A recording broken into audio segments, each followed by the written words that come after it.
All right. Yeah, we're officially recording. So, yeah, thank you, Rax, for joining us. Should we just call you Rax Yeah. or Yep. just the mysterious single syllable Rax? Um, so, yeah, thanks for joining us. You are our first podcast guest officially. So, thank you Yay. for joining us for episode one. Yeah, we're honored to have you Um, on. Thank you. It's an honor. Yeah, I mean, we're the Tao of Real Estate, so of course we want to hear everybody's unique path and how they got started in real estate, and how they've gotten to where they are today. Obviously, we're friends. We've been hanging out for a bit over about a year now, almost Yeah, coming up almost. on a year. And you helped me get started in kind of like scaling my portfolio. And I think we have like a similar path. We both bonded in being in tech Hmm. and TPMing. So yeah, curious. We wanted to like understand your story. Did you get started in short-term rentals from the get-go? That's like how we kind of connected, or was it something? Did you start somewhere else? Yeah, so and my legal name, I do tell people, is Rachel Axman. So hence the nickname Rax. uh, but I started learning about real estate investing when I was 19 and I'm 39. So it was 20 years ago. I had read, like most people, Think and Grow Rich, or not Think and Grow Rich yet. It was Rich Dad Poor Dad, and that was my first kind of introduction. And then that led into Think and Grow Rich, which is, if you haven't read it, it's more mindset based than specifically real estate. But that kind of like started my interest. At that point, I did go to a real estate investing school called Nouveau Riche when I was 22, I think, at the time. But I like to call it like my rubber band. Like, it's like the analogy is like when it comes to wealth creation or being able to receive large amounts of money, it's like your rubber band has to be stretched to a certain amount, right? So mine Hmm. was very small. I had a very small rubber band. And so I think the ability for me to receive a large amount of money was challenging at the time, and something that through personal development I had to learn how to stretch. And so I wasn't quite ready or responsible to start buying properties. So I had learned about it. I was flying at the time. I was living on Oahu and flying from Oahu to Scottsdale, Arizona, to take classes because they were in person, and then we got CDs of all the education. Wow. Um, and I had a community, and so that was really where it began. And yeah, and then I bought my first property conventionally at 27. So almost Wow. 10 years ago. Amazing. You touched on a lot of different points, a lot of interesting points there. The first kind of being like the concept of the rubber band, and I was it. I know you mentioned mindset. Was there also like different habits that you needed to form before you really thought you were ready, or how did you know? How did you know you were ready to start investing? What was that signal? I think I had so much fear, and I'm kind of the person that goes full analysis paralysis. And I'm not going to touch too much on it in this conversation because it's more about real estate. But I Hmm. did get sober 13 years ago when I was 26. And so I think my sobriety contributed to my ability to be able to be financially responsible, and not just look at money as a object, but have more of like a relationship with it, in the sense of like it being an energy exchange. And so I think as my energy kind of like shifted in my life, I was able to receive more money and also build up the confidence to buy my first property. With getting over, it was like I had already spent almost 10 years learning about real estate, and then finally actually doing it. um was Honestly, it was a lot less scary than I originally thought. But 10 years prior, I shouldn't have bought any real estate because I would have been wildly irresponsible. So, Hmm. You said you got introduced to Rich Dad Poor Dad at 19 and then you bought at 27. So what did that Mhm. 8 year plan look like or leading up to you being ready to buy your first property? How did you finally pull that trigger? Yeah, yeah, like I mentioned, I got sober when I was 26, so I think that played a big part because I kept wanting a level of success or wanting to get over that fear, right? Mhm. Um, but there was always, it was kinda like I was self-sabotaging my life at the time in that 8-year span. Um, and I think once I was able to get into recovery and everything like that, I had a different level of responsibility that I could handle.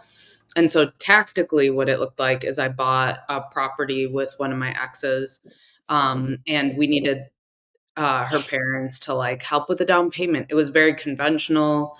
We did end up selling that property when we separated and made, about 40,000 from it in Denver, Colorado.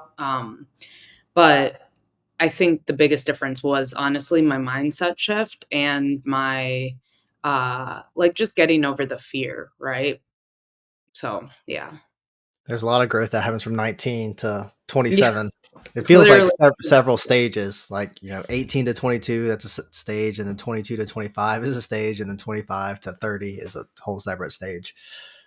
And I feel like I was also really thirsty is probably a way to put it. Like I was probably even though I was like, "Oh yeah, I'm going to receive abundance and I'm going to receive wealth and I'm going to receive properties." It was actually coming out of a space of lack and not abundance. And so I Mm. think that also makes such a big difference when you can buy property out of a abundant mindset versus a lack mindset. How do you formulate, or like what was the the the switch that was it actually having that first property, or like getting started and starting to see like what abundance could look like, that got you into that right state of mind? Or Yeah, I think, it was the first property. I think as soon as you get your first one, you realize, um, that it's more mentally challenging than actually because you're just signing a ton of documents that are like, Mhm.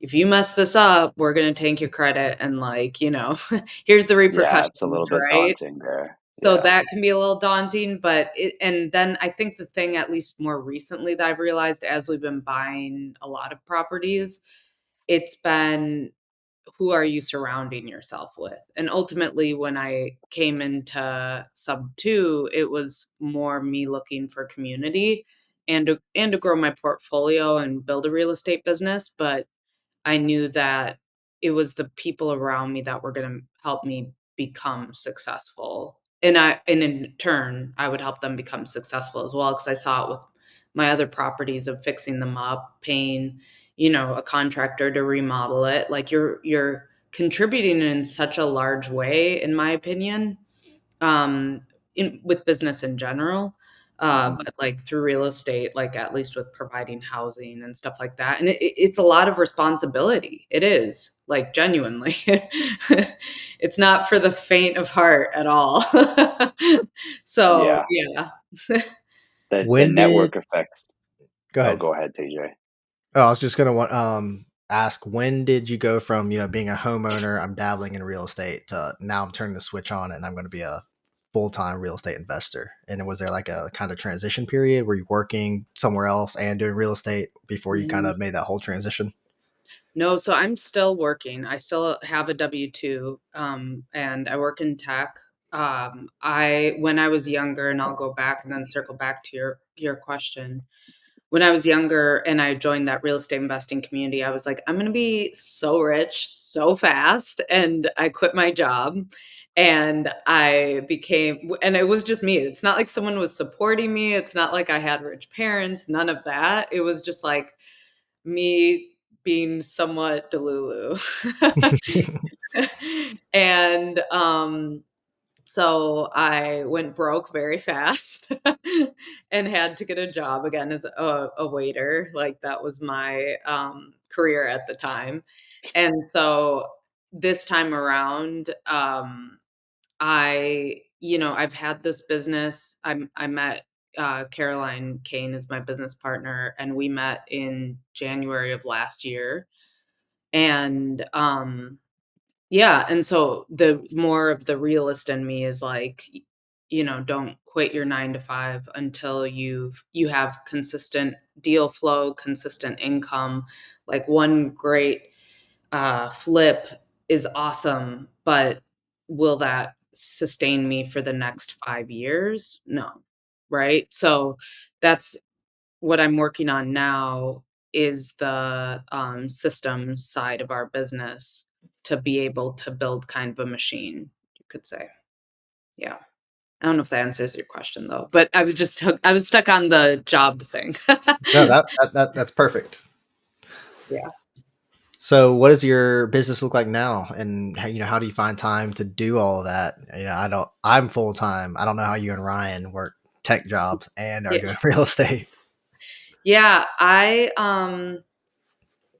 think that what I've been doing this last it's been 9 months because we really started the thing in February. We met in January, started in February, and um I do work very late at night. I I think it's all about balance though for me because I've also spent many, many years where money equaled time.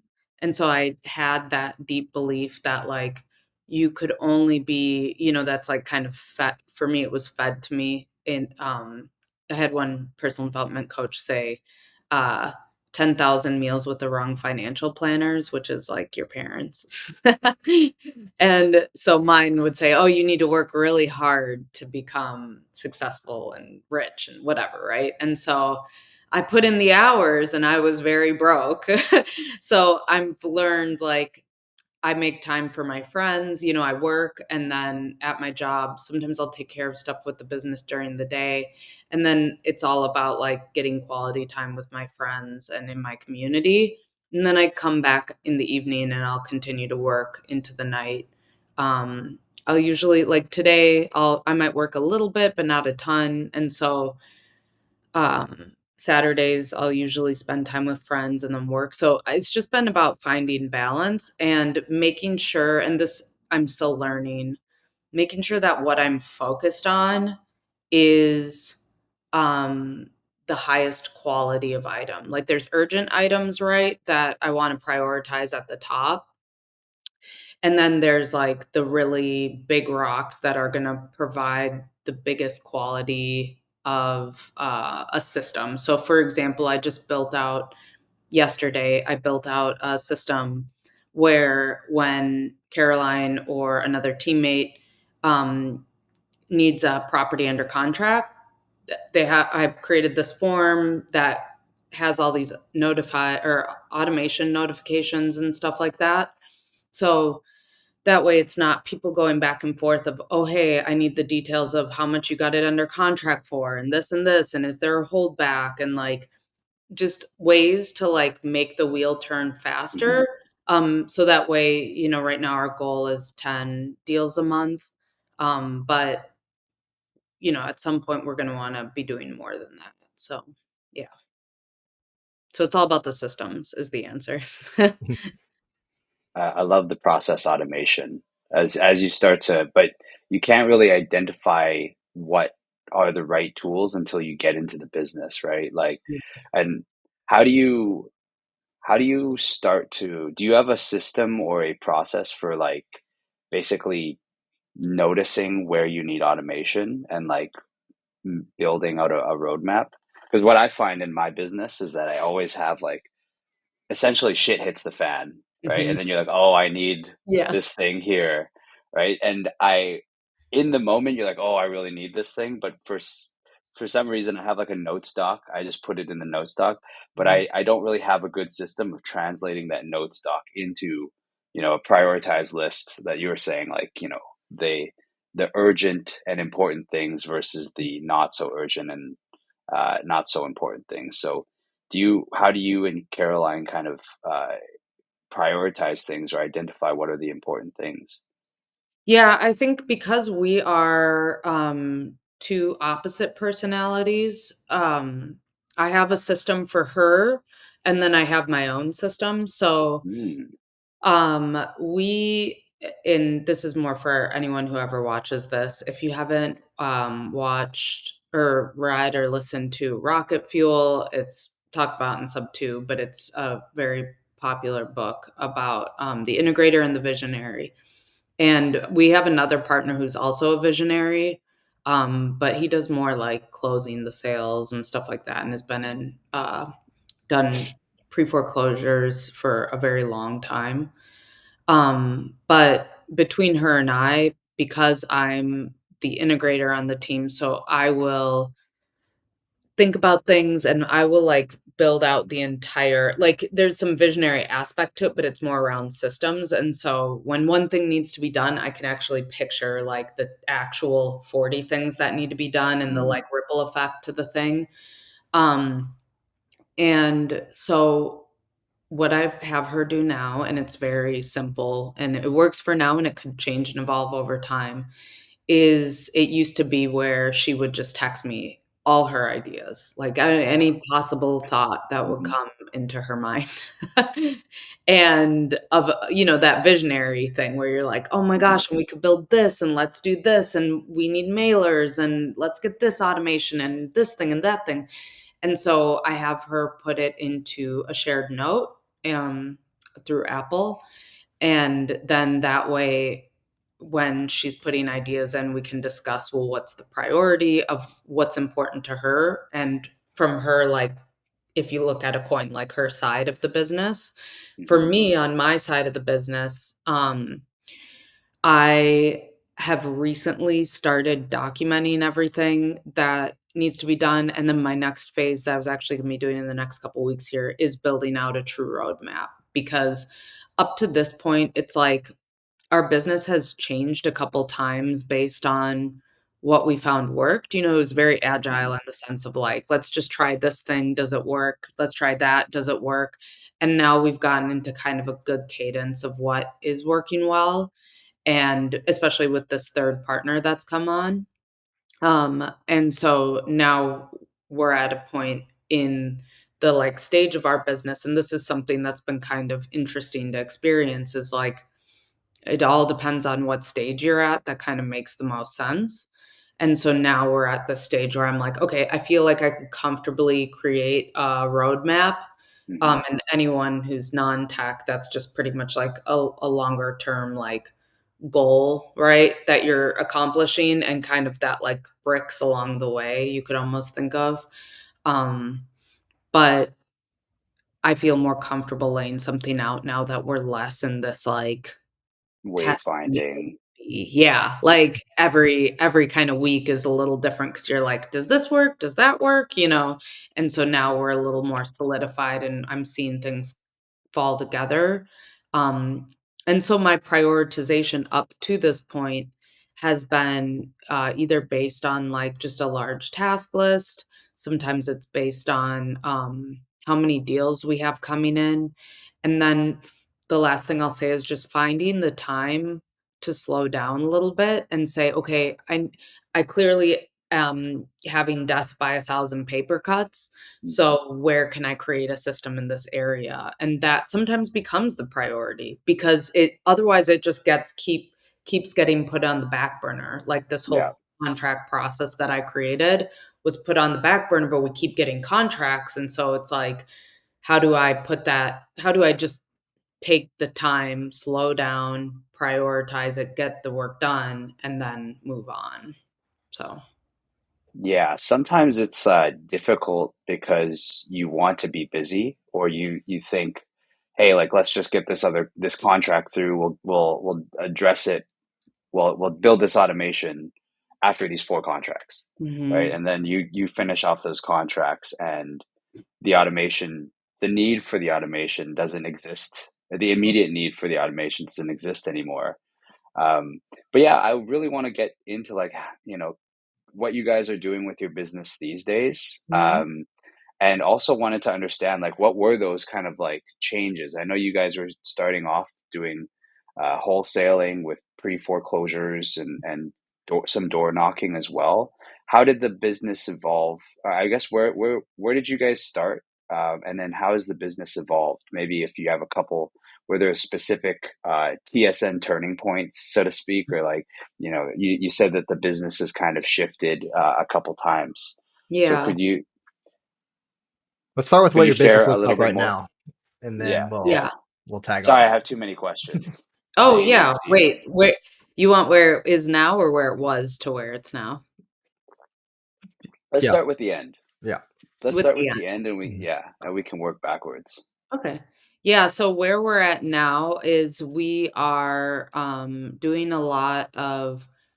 uh a lot of subtails. So a lot of properties that we take subject to, we do maybe minor cleanup on it, and then we relist it or sell it within the community, I guess whatever. It really depends on the deal, but I would say that's the majority of them. We are doing one fix and flip, and we have some rentals as well that we've held, um, that we're talking about selling in favor of like other locations. So I think when we started, um, what genuinely changed was having a partner that could fund everything if we needed it. We do take on private money as well now.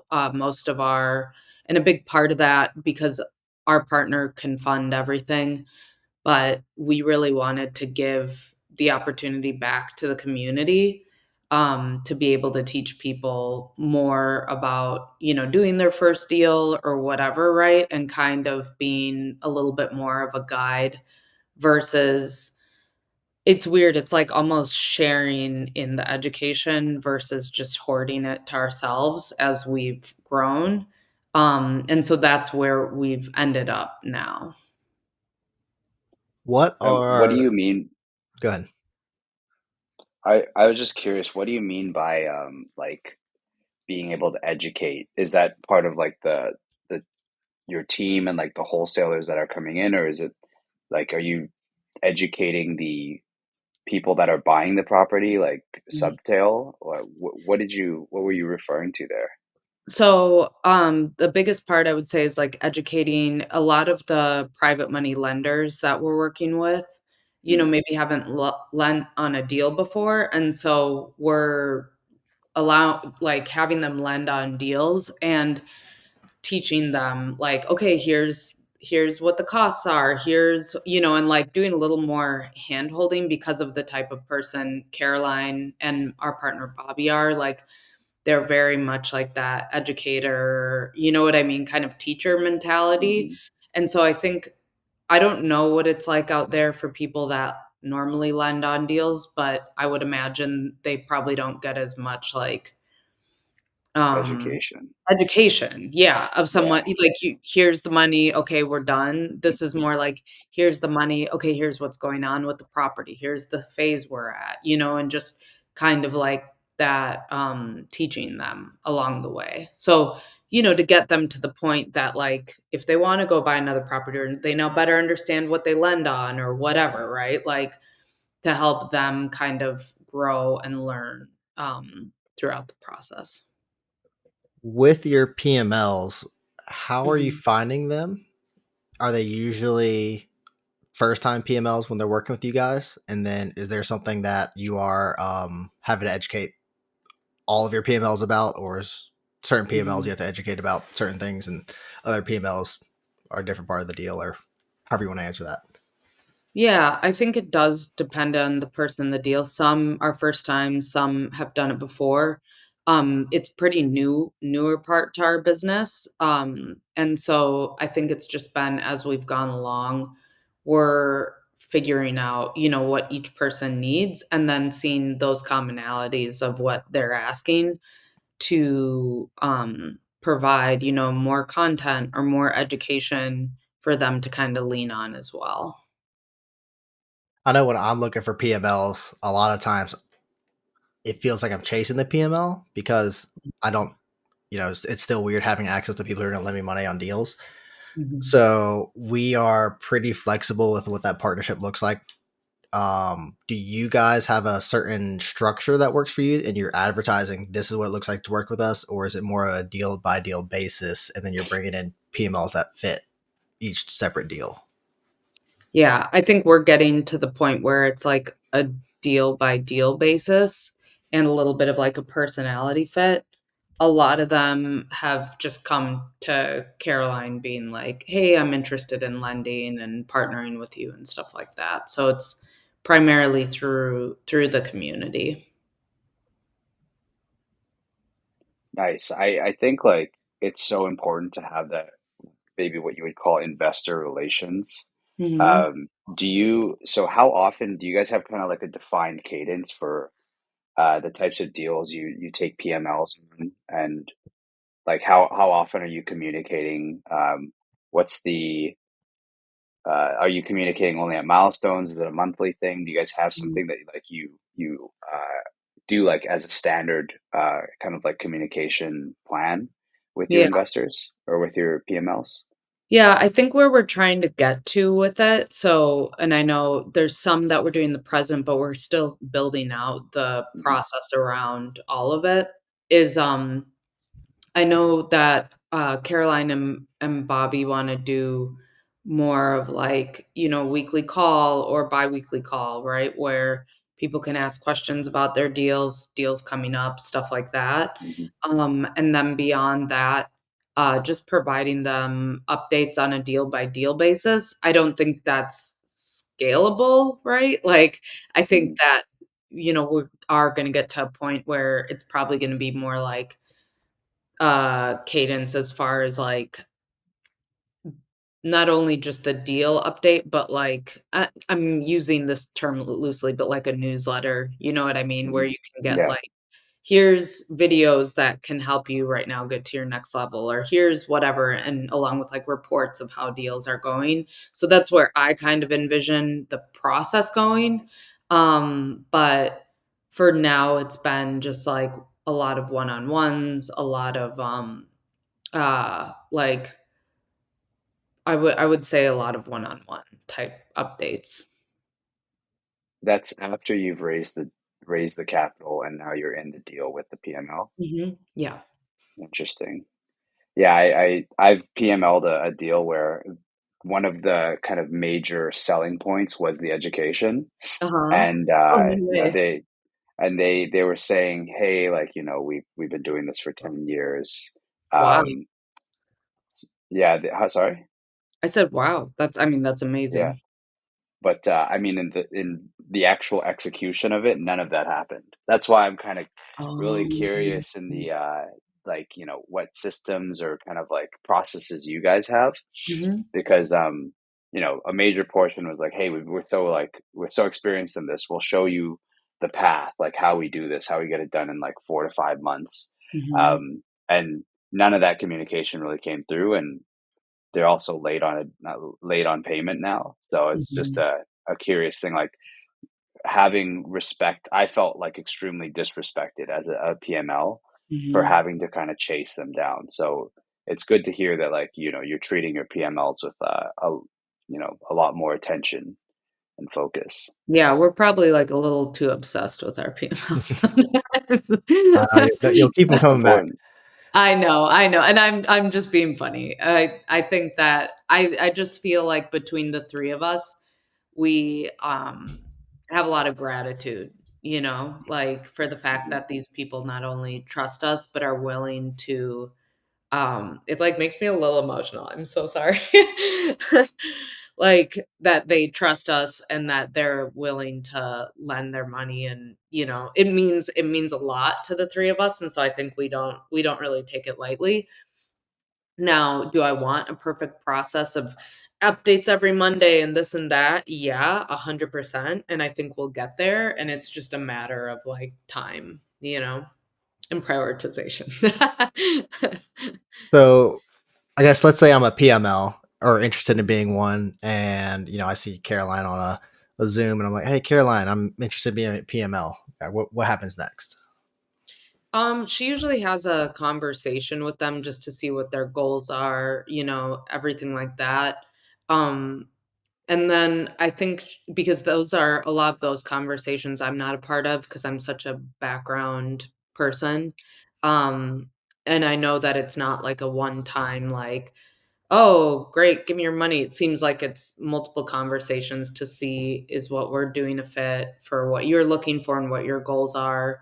Um, you know, is what we can uh, provide as a return, even what you're interested in, you know? So I think it's a little bit of a longer conversation that her or my partner Bobby will have with the PML to just see if it's even a fit with our team instead of just being like, oh, we're just going to take anyone's money. You know, it's like, or invest anyone's money. It's kind of like, oh, is this deal a fit? If you're looking to invest for 5 years, we might have an opportunity. If you're looking to invest for a week, we may not have an opportunity, you know? Or yeah, so definitely dependent on the person's goals. So do you guys start with timeline first, like how long you're willing to lend for, or do you start with return percent of return, or is there a different Yeah, I parameter you're using, or is that a Caroline question? yeah, that's a Caroline question. I Okay, don't know no how she worries. starts. Yeah. Do you have a question, Ryan? Oh no, I was gonna let us see where that takes us, but I mean, can you share some of the returns that you're getting for your PMLs, like, or what you're offering? Well, it does vary. So, Hmm. yeah, I think it just depends on the deal, really. So I probably won't share it on the Sure, call. Yeah, no no worries, worries. no worries. Let's go backwards. So you said you and Caroline met last year, and Mhm. then you a month later decided to hop into a partnership. Mhm. What is it like? Like, kind of explain to our listeners, how do you go from networking with somebody at an event or online to then deciding to be somebody's full on partner and starting a business with them? Yeah, so we met through Sub 2. I was in the executive, I don't I guess, tier? I don't Hmm. know. And she was coaching the call, and I had mentioned that I was an integrator, and she just kind of was like and we had talked previously, but it was very briefly, and it was like, uh yeah, it was a very, very brief conversation. And so what happened was, she was like, "Oh, let's talk after this." And so we connected after, and a couple things, we signed a JV agreement, and it was like, we're dating for 6 months, not like actually dating, but like on, JVing for Hmm. 6 months to see if our personalities mesh, to see if like we get along, everything like that. And I really recommend that, and starting out that way with a partner, I think is so important because it just there's no real, like, attachment, right? Like, it's okay for either party to walk away, and you're both kind of very upfront about that from the beginning. And then as we started to work together or no, what I was gonna say, sorry, I kind of spaced out there for a second, but the other thing that we talked about when we first met was about our values and, what kind of business we were interested in building individually, right? Like, what does it mean to be a landlord? Do you care about people? Like just the kind of basic stuff of, and at this point, I already had 4 properties myself and, 3 pieces of land. And so I knew I wanted to scale my portfolio. I have always, was knew that like in a business you're better with more people, but I had some experience with partnerships that went well and ended well when they were meant to end. Um, but it was my first time not knowing someone quite as well and getting into a partnership with them. And so I think having that conversation around values made a big difference. Yeah. And so then, around like the 5 or 6 month mark, we were both kind of like, yeah, we want to have an LLC together and um, everything like that. Like, be in a real partnership. Facebook official, if you will. I Yeah, yes. Facebook official. Put it on LinkedIn. Yeah. Um, I remember when you were mentioning like you partnering with Caroline. I think we were hanging out, underwriting deals together, and Mhm. at the time it felt like very serendipitous. I remember from our conversations because it seemed like I forget which one was first, but maybe you mentioned like in a chat that you had like you were an integrator, and then Caroline reached out to you. Was it really just like you fulfilled her need, and Mhm. it kind of like just worked out that she reached out to you, or how did how did you guys even get into that initial conversation? Yeah, so what happened was I was given the direction when I joined Sub 2 to just find what my like, to not get distracted by things, and, because there's just so much. You can go down so many 10,000 different rabbit holes of, like, what kind of real estate you wanna get to, what type of persona or avatar you have, and I had found, what was it? Now I'm trying to remember. It's, like, engineering pretty much. It was called something like, Transaction engineer. thank you, transaction engineer. So, I took the test or whatever I did, I don't know, I found the qualities, I think it was, and was like, "I'm a transaction engineer," and at the time, the executive Zoom, we have 2 of them once a week. One of them's with Caroline, the other's with Dustin, who does underwriting. So I was going every week and I pop into Dustin's and I'm like, "Hey, I'm gonna be a transaction engineer. I figured it out. I'm gonna do this thing. That's my focus, my laser focus." And he's like, "Well, you should probably be an integrator for someone because then you're gonna get to do transaction engineering." And I knew I was an integrator at that point too. And I was like, "All right, I'll go be an integrator for someone. I don't know totally what that means, but I'll go do it." And then the following week, I was on the Zoom with Caroline and she had mentioned, no, I had mentioned that I was an integrator. And in the Zoom, she just kind of stopped and looked at me and was like, "I'm looking for an integrator. We should talk." So that was really, it was just random, like very You got to random. be in the mix. You just got to be in the mix. Yeah. You were attending those calls, being Uh, consistent, showing mhm. up, and then found opportunity. What it seems like, right? Yeah. I feel And I think sharing what your strength is or what you're looking for, right, is important, and not Yeah. being afraid to share it. with when me and Ryan met, we had messaged on Facebook a couple times about a property I had for sale. It didn't work out, but when we reconnected at HostCon, it was just like an energy, just hit it off, like love at first sight. He was telling me where he was setting up this Airbnb, and I was like, "You're expecting to get this ready when?" And having put together so many, I was like, I'm going to come over and help you. We're going to hang curtains. We're going to do whatever we need to get this house ready because you do not have enough time to do this conference, be doing your full time job, and be getting this Airbnb ready. And for us, it was definitely a portion of it was just like the energies matched, the vibe matched. Like I could just Mhm, feel a connection with Ryan from like day one. And I don't know if you guys had something similar, but part of it, like there's no logical reason. It was just like a gut feeling. Like Ryan was like my homie. mhm. I too had that feeling with Ryan. I I know you're love you talking about guys. Caroline, but I also felt that with Caroline as well. But I also felt that with Ryan. I You love make you me guys. That's jealous. amazing. I love that.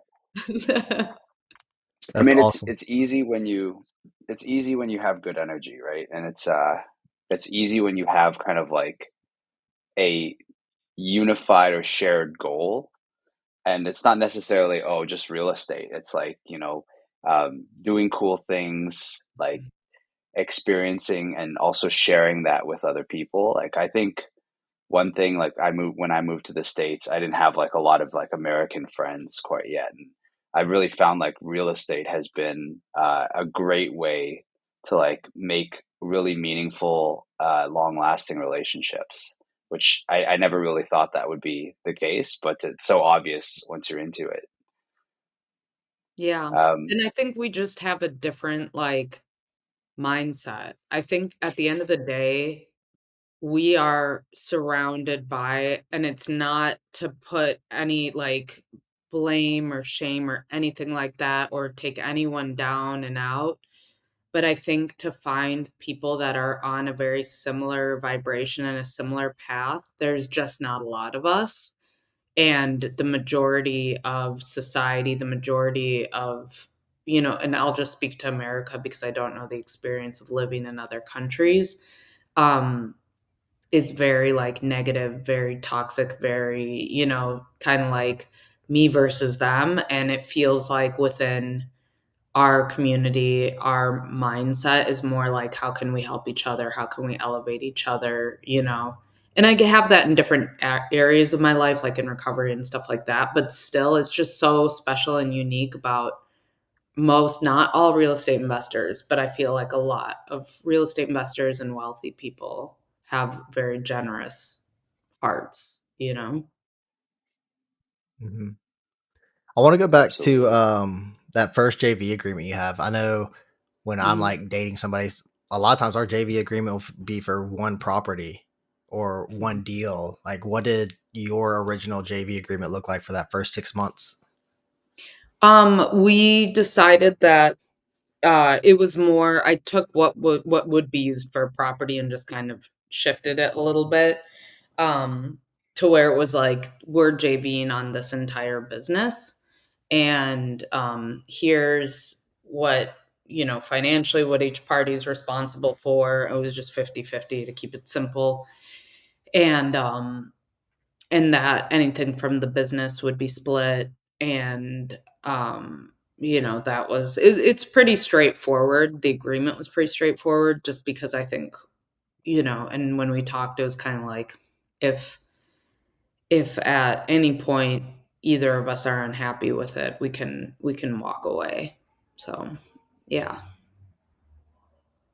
How's What that changed now that you're a formal company? Is it pretty much a lot of the same, but now in the LLC Mhm. agreement? Yeah, yep, that's pretty much the biggest difference, and then we have other, agreements that we still have to draft, kind of like, what if someone dies, and, all that kinda stuff, and that's something that we're gonna be looking at doing the next coming months. Um, but yeah, so right now we do have an agreement in place, but I think getting even further into the weeds on it is gonna be the next phase, right? Definitely. And you said you guys have a third partner. Was he in the original 6 months or was he brought on once you guys formalized? Yeah, he was brought on around the time that we were formalizing. We started to partner with him as well. So, yeah, he's similar where he's a third partner now, and so it'll be, what we'll be drafting will be like among the three of us. What are y'all's explicit roles? Um, so Bobby does a lot of the closing and funding portion of it. Sometimes he'll fund and then we might find a replacement funds, or he'll just fund the whole thing. Um, and then Caroline does a lot of the like marketing, a lot of the like lead generation, I would say, because we also do, we have a virtual assistant that pulls leads. There are some systems that we've looked at and are looking at that automatically pull leads for us, as well as skip trace and everything like that. And so we have people that do call our leads that we get, and then we get a lot of deals that are brought to us. And so she's a lot of the lead generation, a lot of obviously the education, stuff like that. And then, I do the process and integrator type work. And then we have transaction coordinator that we work with, consistently. And then we're kind of building out our disposition side in the sense of like, who we partner with on it and everything like that. But because the deals, it really has depended on the deal itself. That's where we're like growing right now. Because I'm How not do good at you dispo, I've learned.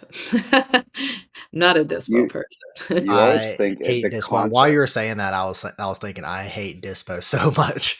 I do too. I honestly, on a couple of our deals, I was like, I can, because I was a property manager for multiple years before tech. So I was like, but I did the maintenance coordination, systems building, everything like that. I was not a leasing agent. But for whatever, that sweet little small business owner mindset that has to be like, I could do this to save a nickel. I was like, I can rent out this house, no problem. And people would call me and I was terrified to pick up the phone. I'm like, I don't want to talk to anyone.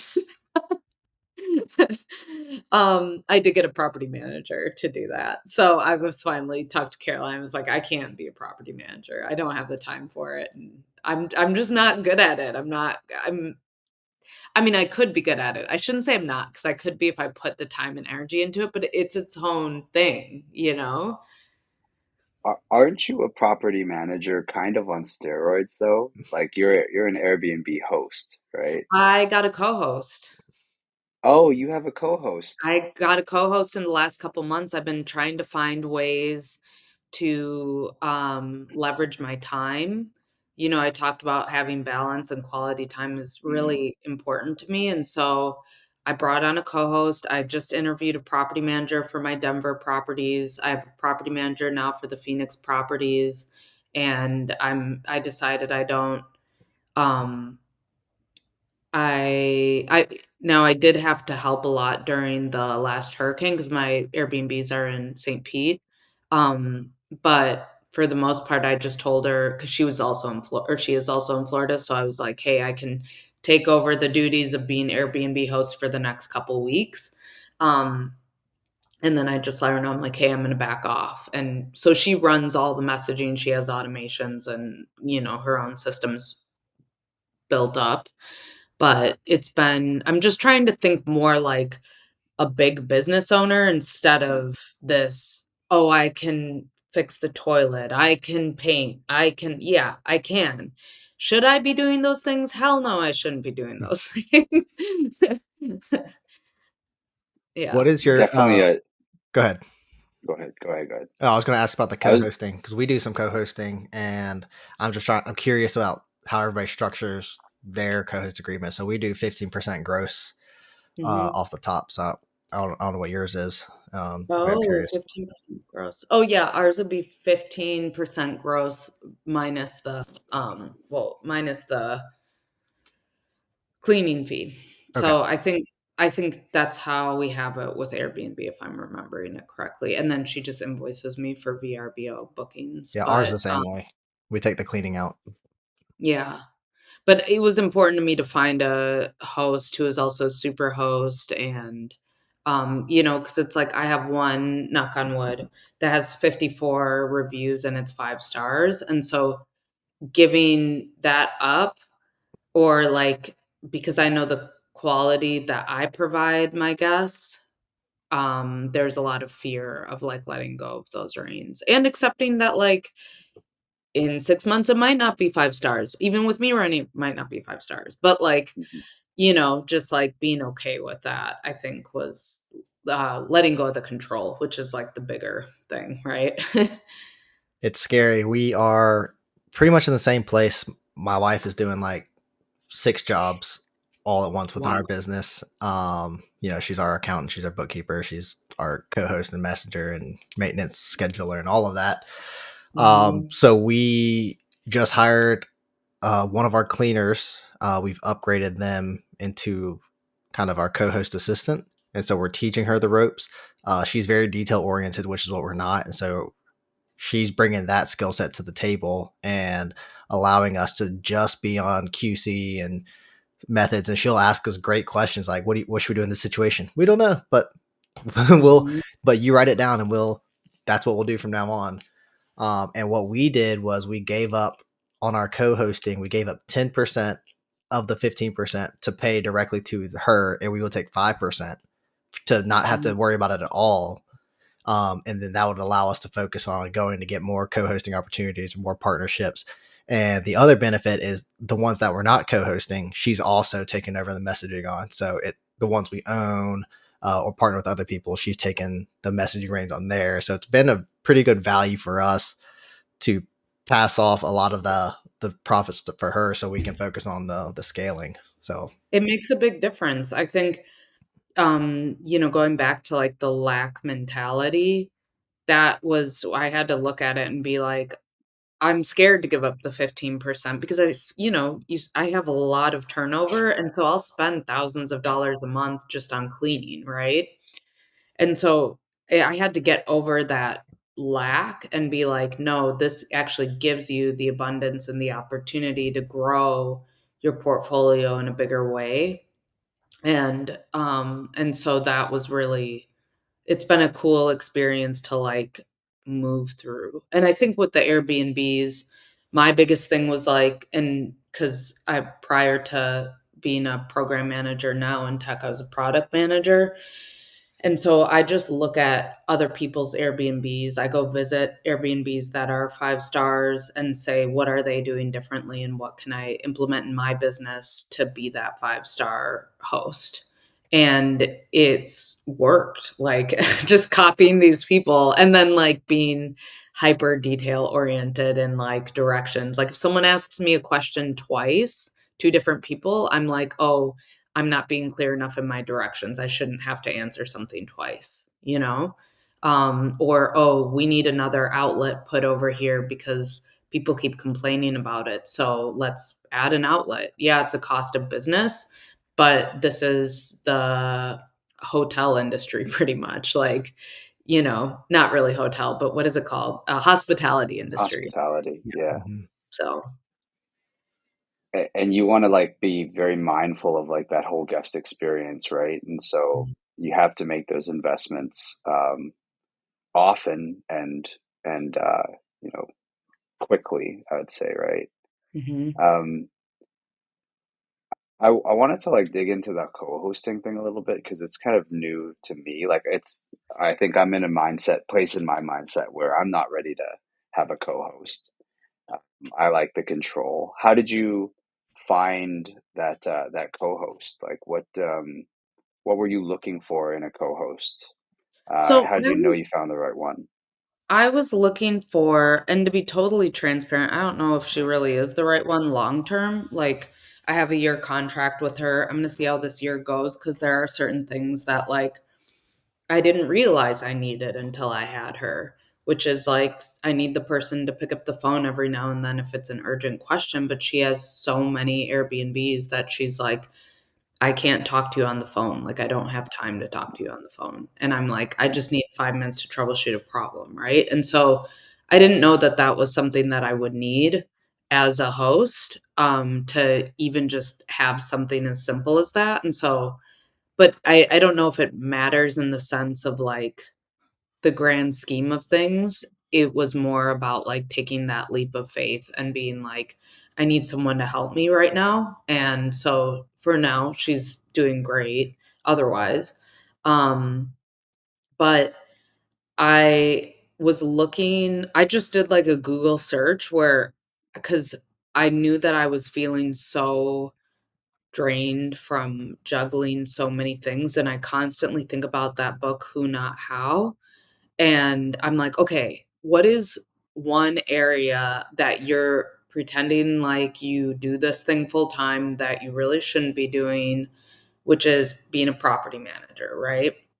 And I'm like, I'm running this business, we're growing this business, and I'm an integrator. I do wear multiple hats in the company.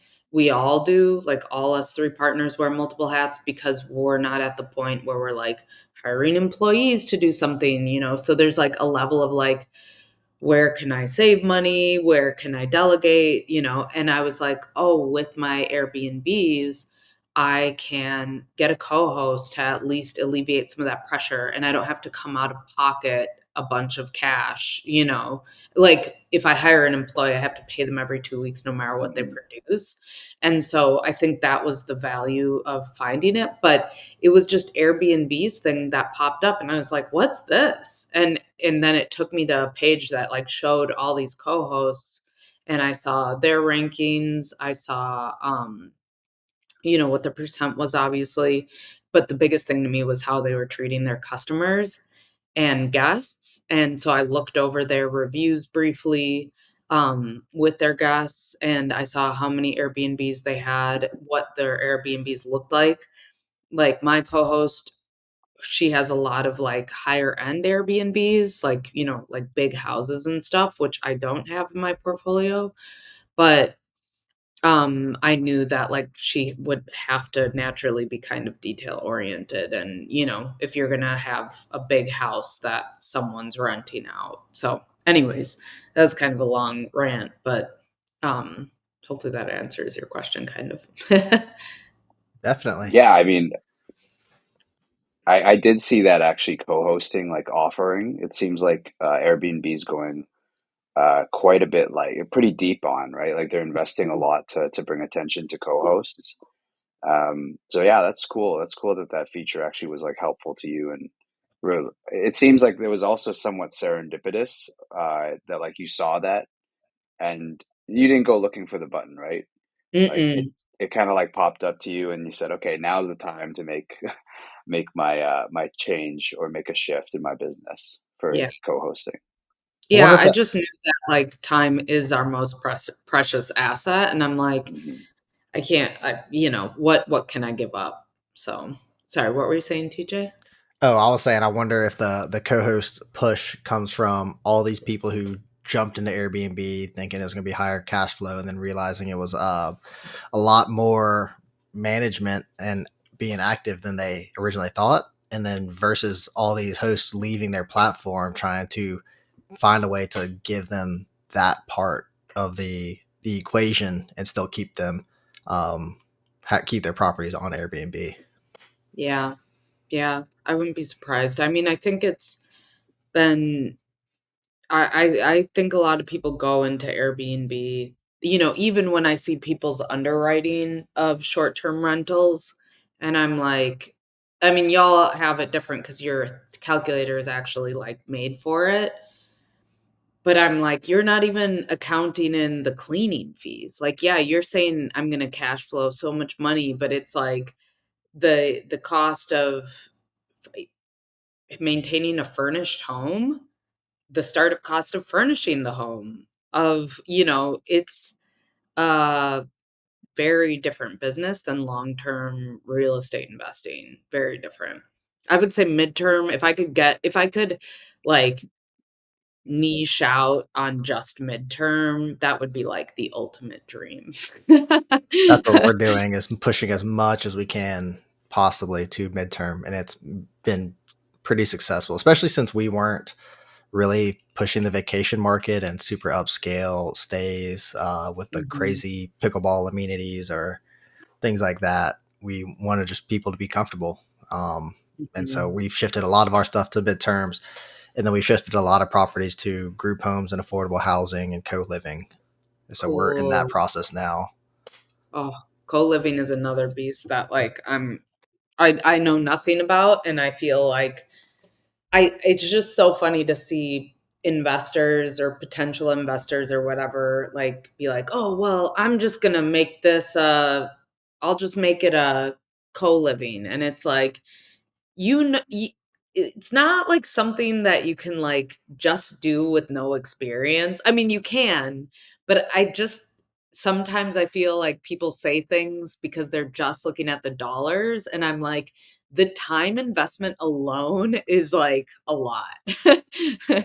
So it is like you were saying, you know, where I think sometimes people are like, I'm gonna own Airbnbs or whatever, right? Even long-term rentals. I have a friend who owns tons of properties, and she's like, it's a long story, but she essentially retired at 40 from a business she sold, and she's like, I thought real estate investing was just gonna be, like, so passive, right? And she's like, "It's actually a lot of work," and she, like, works very minimal. These are all long-term rentals because they're in HOAs, and so the HOA will notify her of things, and she's like, "I don't wanna deal with any of this," and I'm like, "Yeah, this is not the business then." Like, go put it in Yeah, stocks or something, like, yeah, Yeah, I think the misconception is that real estate is passive, but that's ultimately the goal. It still probably takes a decade of active work to get there. And if you want to accelerate that, then you have to accelerate the amount of work you're fitting into that time frame or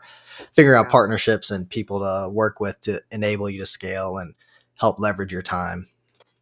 I genuinely feel like the only truly passive way to make money, and this is a little naive of me to say, but like, and I'd like to fully get there one day, is through just lending money. Mhm. You don't deal with the tenants, you don't deal with the repairs, your money's just making money, and that to me is like kind of the ultimate freedom, right? Mhm. That is the goal until a lend goes wrong. And so if it happens early on, you're like, I never want to lend again. Yeah. Yeah, you gotta be beefy to, like, you know what I mean? You gotta have the stacks to have a one lend go wrong and it just be like, "Well, I learned," Mhm. and not take the take away from everything, so, yeah. We probably have time yeah. for a few more questions. Just Okay. want to make sure we cover everything. Ryan, do you have anything else you wanted to ask Rax about? I kind of want to like just maybe understand, even just like more basic terms, like what your business is now. And, I know you mentioned like, you're doing the whole subtail. So you're buying Mhm, sub two, then you're either like fix and flipping it, listing it, like mhm, relisting it on like the MLS, or like mhm. I guess can you break down some of the different? I know there's probably a bunch of different strategies there, but Yeah. kind of break down some of like what you guys are doing to actually you know generate income and what kind of deals you guys are doing. Yeah, I think it's so funny because every time I've heard people be like, even Pace, and Pace is obviously on a very, very different level than me and our business at this point. But when people are like, "Oh yeah, I do this and I do that and I do this," and I'm like, "Why? Why don't you just focus on just like buy and hold?" And I think that our main focus and niche is just helping people out of pre-foreclosure. That is the bread and butter of the different people that we're helping, and and so that is like the consistent, right? Is that these people are in pre-foreclosure, some are in pre-foreclosure and probate, some are in probate or some hybrid of those. They're in some form of distress. Our exit on a lot of these properties has been subtail, but what I am truly finding is it has depended on the deal. So, and where we're at in our business currently. And where we're at in our business currently is we're discussing like stocking more cash as a business, getting ourselves to a certain level and a certain point and buying the deals that make sense along the way and holding them. But we are in a season of just stockpiling cash. And so I think I've been surprised by where we're at right now. Really surprised. Like one of them was a house that our partner Bobby negotiated the lien from 500,000 to 200,000, and the homeowners owned it outright and a lien was put on the property, right? By I don't even honestly I don't remember, like some oil and gas thing. And he negotiated it to 200,000. Um, but the homeowners want to keep the property because they've had it as a rental for a long time. And so we're just selling it back to them at a higher price. So if they can qualify for a loan, if they can't, then we're gonna go to the tenant, sell to them, and if not, then we'll put it on the market. So a lot of it does depend on the story of the property. Like one property that we just closed on, that one is we've only mentioned it to a few people in sub two, and we already have 6 offers on it. So that one hasn't even gone on the market or anything like that because we bought the house and it still has all the personal belongings in it. It's like no one's touched it, right? So it's a remodel in like an absolutely incredible neighborhood. But um so that when we won't do anything to it, we'll just resell it. So, and make whatever, I think like 130,000 on it. Wow. Wow. Hmm. Or a lot of these situations where you're helping people avoid foreclosure because they don't, and then listing because they don't have time before their foreclosure to get it sold traditionally. I think yes, yes. So one, we have a foreclosure coming up on Tuesday that I think we got delayed, but we have to call the bank tomorrow. So it is, some of it's the time crunch, some of it is the what they'll some people that we've worked with, they would, even if they sold the property, they wouldn't make any money because of the realtor fees and everything like that, the cost to fix it up, the price at what they could even sell it for, the way in the condition it is in. And so for us, which our TC always tells us we're far more generous than a lot of investors she works with, will, give them 5 grand or 10 grand or something like that, to move on from the home. We have also helped people where prior to close, and it's a riskier method, but like we will pay for them to move. We've paid movers, we've paid security deposits at new places, um, everything like that to just help. It's like when you're in such a level of distress, you can't really think clearly.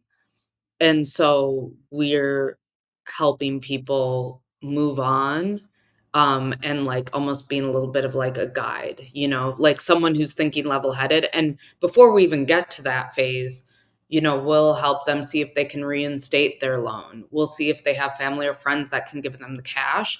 But it's like once you've buried yourself and you're so far behind, um, like one property, I think they were like 60 grand behind. And so it's like, it's not even just the $800 monthly payment you have to make anymore. It's like, you got to come up with 60 grand plus that 800, and so, yeah, a lot of it has been just us giving people that help and relief when they need it, and getting them physically out of the house, um, before we close on the property.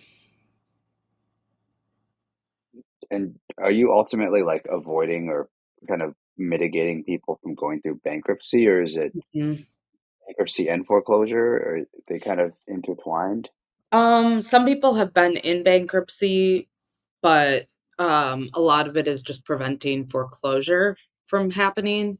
We did have someone that we had them file bankruptcy to stop the foreclosure because that is a method. It's a very last second method when the bank was unwilling to extend the auction date, or the trustee was unwilling to extend it. And so we had them go to the county and file for bankruptcy. But if you don't file the second set of paperwork, then you actually don't go through the bankrupt, like it doesn't affect you. And so it was able to postpone the auction. We don't recommend it. It's kind of like the very, very, very last ditch effort in a situation. Yeah. And then there's obviously the sadder side of the business where we've dealt with people that are heavy in an addiction, and we like some of those, the contracts end up not even happening just because they've disappeared because they're on some drug binge and the house ended up going to foreclosure, and then calling those family members, seeing if we can locate them, and them just like being in tears, like, I wish you could help this person. So yeah, it's been a cool type of business to like feel like you're making a positive difference, and also really sad at times to see, um, what things can happen in life that really impact people. Wow. Yeah, it's heavy. But I love that you brought the fact that, your business is still about helping people. There's a big connotation in real estate that we're all money grubbing, hungry, selfish people. And a lot of people's whole strategies involve being helpful and of service and making money. I think Mhm. one of the things we're trying to show is that they don't have to be mutually exclusive. Yeah. Yeah, and I think it's a lot of that, like, subconscious training that we get from society. If you're rich or bad, if all those things, work hard for money, like, all of that, that's actually not true. I mean, it could be true to someone, right? They're allowed to have that belief, but, like, it's fun to be on the side of, like, you can be rich and be generous and be kind. Awesome. Well, we're going to transition to some of the parts of our podcast that we do every time. And so one of them is our fortune cookie piece of advice. So we'll do that one next. The other thing we like to do is we like Bruce Lee and we like to share Bruce Lee quotes. And then you tell us how you feel that quote might relate to real estate. So Okay. the quote I have selected for you today is, I fear not the man who has practiced 10,000 kicks once, but I fear the man who has practiced one kick 10,000 times. Ooh, that's really good. Actually makes me think of boxing because I box. Um, yeah, wait, so how that quote would relate to real Yeah. estate? How would you apply that quote to real estate? I think, like, just I know this is back to the mentality thing, but I feel like real estate and mentality go hand in hand. It's like coming up against problems and finding practicing that one solution that you have over and over again, and not being, like, deterred by everything that comes at you because it's constant. You are constantly in a state of solving problems, and the problems only get bigger and bigger and bigger. And looking at those from the lens of, like, opportunity and saying, okay, how can I use the tools that I have that are my really sharp tools, that one kick over and over and over again, um, and applying that to the problem that you're solving in the moment. Absolutely. Ryan, you got any additional thoughts on that? It sounds like you got that one strength. Like it sounds like you guys are like your bread and butter, like you mentioned, was your foreclosures, right? So Mhm. getting the pre-foreclosures and helping people that way, it's always been kind of your like bread and butter, your kick that you've practiced 10,000 times, so to speak. But then you have you don't want to get shiny object syndrome from and move away from that. It sounds like, right? Mhm. Yeah, I love Love that, that. Ryan. That's actually a good way to parallel it. Yeah, I definitely thought of the shiny object syndrome too. I want to be a wholesaler. I want to do Airbnbs. I want to do co-living, all these other things, all these opportunities, because there are those opportunities, but it's a lot about just figuring out you're being exposed to those opportunities to find one that fits you, not Mhm. to be able to do all of them. And it's very tempting to go all these other directions versus getting good at the one niche you really are drawn to. Yeah, I like that. Love it. Awesome. All right. So our last All right. thing is, if you were to put a piece of real estate advice on a fortune cookie, what would that piece of advice read? So I thought of something else. I had one in mind, and now I actually am gonna go, I think, with the other one, which would be, don't get attached. Mm, Mm, Like, don't get attached to the property. It's a good one. Yeah. I think too often, but it would just say don't get attached. So it could apply to like any area of Yeah. life. The Ooh, physical so belongings. mysterious. Yeah. Yeah. But specifically with real estate, I think it's easy to get attached for me. Sometimes I can get very attached to the property. And in those situations, I'm like, oh, but the beautiful high ceilings. And then I look at the numbers and I'm like, the numbers are so bad. Like they're so bad. I can't turn this Ah, rock into an orange, you know? And so I think just don't get attached to the property. That's a good one. is that generally when you're in underwriting? Is that kind of where you're being mindful, or is that also like you've bought the property and Mhm. you have this attachment? Yeah, both. Both?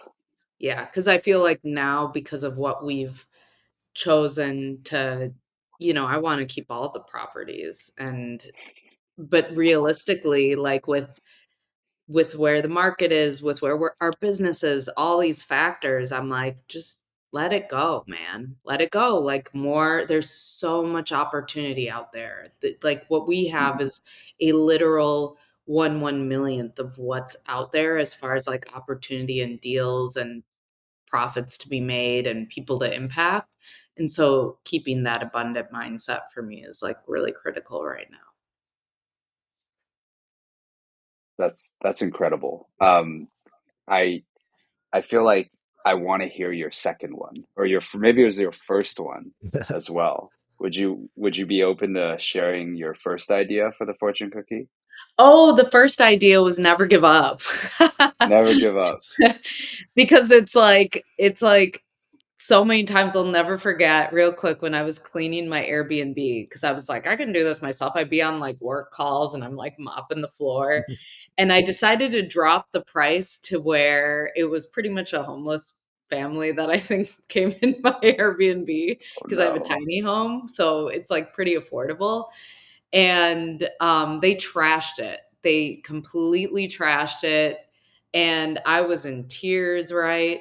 And I turned on Rob Abasolo's podcast on YouTube, and I was like playing it in the background while I'm like mopping the floors and scrubbing the walls and everything. And he was talking about this week where he had like all these deals go wrong, and it was such a good reminder of like just don't give up. Like, there's just gonna be the effing hurricanes that literally come through. There's gonna be, tenants that have problems, and don't give up. Like, it's just part of the journey. So, yeah. Awesome. Well, I know that Ryan and I are super grateful to have you on the podcast. We really appreciate your time, and we just wanted you to understand our gratitude for taking a chance on us in our first episode, and Yeah. joining us. Yeah, no, Yeah. this was wonderful. Thank you too. If Thank you so much our for sharing your knowledge. Yeah, if Yeah. our listeners want to follow you or find you or connect with you and bring you more private money or deals, where can they find you? You can find me at Rach the Axe, but with dots in between, Rach.the.axe on Instagram. Or you can follow my partner Caroline Kane, that's Cain on Instagram. And if you message her deal, it will kick off an automation that you can submit your deals through her or get in touch with us over Instagram. So that's usually the best way. That's super awesome. Thank you, Amazing. Rax, again so much for joining us. Yeah, thank you.